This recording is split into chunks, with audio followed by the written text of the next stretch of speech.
Extremely Wicked, Shockingly Evil, and Vile is about Ted Bundy, one of the most notorious serial killers of all time, told from the perspective of his former girlfriend, Liz. This is a really interesting and fresh take on a very vile person, but unfortunately it fell flat to me because it didn't utilize her perspective to its full potential. He seems like a bad partner, but we get very little of him being the monster he really is. And according to the book, she notices things that are very, very scary and show the monster he is. But for the most part, they're not in this movie. Zac Efron as Ted Bundy was good, very handsome. I could see the potential in the scenes where he's just staring or certain small looks, but the moment he's talking or the story is moving, it's not nearly as engaging as it could have been. Efron plays Ted very straight. That makes us sympathize with him, but we don't see any of the negative parts or killings, and that makes me wonder, who is this film for? If you come into this film knowing nothing about Ted Bundy, you would assume he's an amicable dude until certain scenes where, okay, he seems pretty scary, like a very aggressive boyfriend, but that's kind of it. I know that this is an intentional choice to humanize him, but it just left me feeling bored because it feels like we're watching a film about a bad relationship, and on the side, for the B story, there's courtroom drama about our main character dude who's wrongly accused, or maybe he's not. This is what the film wants us to believe. We're not sure if he's innocent, and that's what Liz believes. But in the whole movie, she's very static. There is a point in the film where it seems like she's over him, but then all of a sudden she's not. It's not organic at all. It seems like the script wanted to show us how complex their relationship was, but the pacing is off and the scenes are too short. We do have engaging moments between them, because of the context of knowing this is one of the most prolific serial killers of all time. But again, the film doesn't really show us that, so unless you knew that, it might not be that engaging.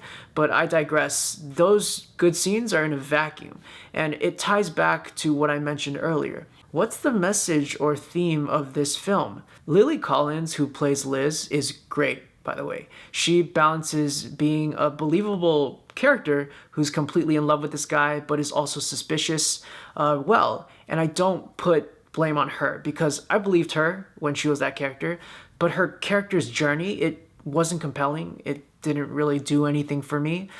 Like I said, this film is quite watchable if you know the history of this character and what he's done. The first 10 minutes, I remember feeling so engaged. I was looking at this dude and thinking, damn, this is Ted Bundy, and wow, he's being so normal right now. This is gonna be so good when he snaps. And then the movie continues and nothing happens. He's basically normaling for basically this whole movie.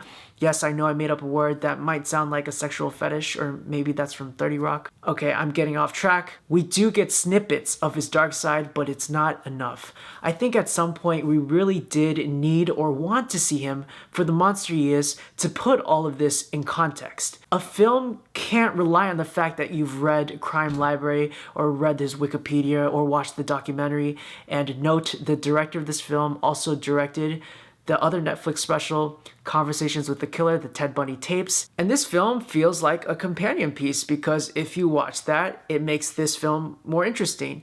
And it is the director's feature narrative debut, so that might explain some of the story hiccups it had. I do think it's cool to get the documentary director to direct this because he's been so immersed in Ted Bundy's world. But I do think his narrative chops aren't quite up to par, and his lack of experience results in this unfocused story. Overall, I give this film a C+.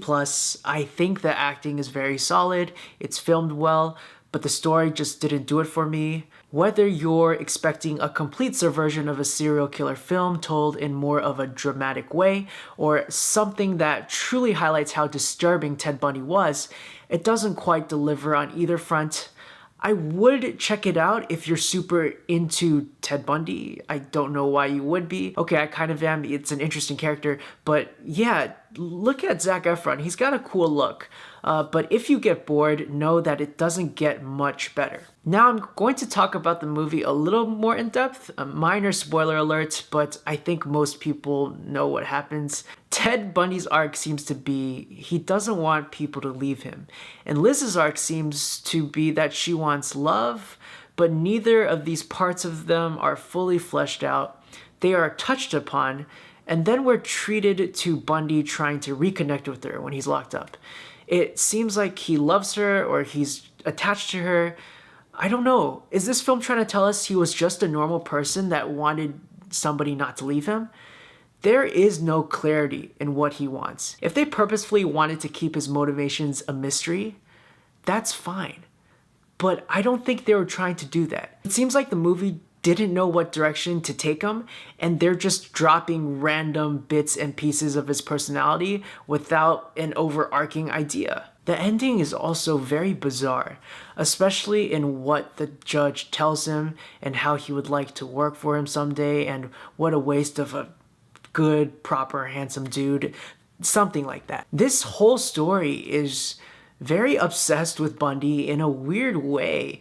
And I think that's the intention. When you get Zac Efron to play your lead character, he's going to be likable. And also, he's super ripped still. That kind of took me out of the movie when he takes off his shirt. I don't think there was P90X while Bundy was active, but I mean, maybe there was. I don't know. I think Efron is the right person, or a good person for this role, because while in real life Bundy wasn't that handsome, he was handsome enough that people treated him a certain way. And that seems like the real horror of this movie, or of his story. It was how much the judge respected him, the way the girls would trust him and look at him. There was so much innate privilege in the way Bundy looked and how presentable he could seem. And Zac is very easy on the eyes. I just wish the story had a theme or an interesting place to take him. It's all built up for a final scene that is a little satisfying, but then there's a montage of Bundy and Liz together, and again, I'm repeating myself, I have no idea what we're supposed to feel. Why are you showing us this? Are we supposed to feel sad for this person that's murdered 30 people? I feel like we are, but this ties into the film not letting us into his heart. If he really cared about her, then this montage of them being together might make us feel bad, but the film never tells us. So in this final montage, I was just immensely frustrated. What are you trying to say? Do you want us to feel sorry for him or not? And how I experience this film is not going to be how someone else does, because I've read a lot about him. If you go into this film cold, I think you're going to be confused or get the complete wrong message. I know I was still confused. Thank you all so much for watching. What did you think of this film? What would be another interesting take on a serial killer? Let me know your thoughts in the comment section below. Please like and subscribe if you enjoyed this, and I'll see you all next time. At the end, we also have this really cool montage of real life clips of the judge and people talking. And it's to show us that in this film, they basically reenacted a lot of these real moments. While I was watching these real life scenes, I wanted to just watch the actual clips and not the film. So maybe this is one long commercial for the documentary.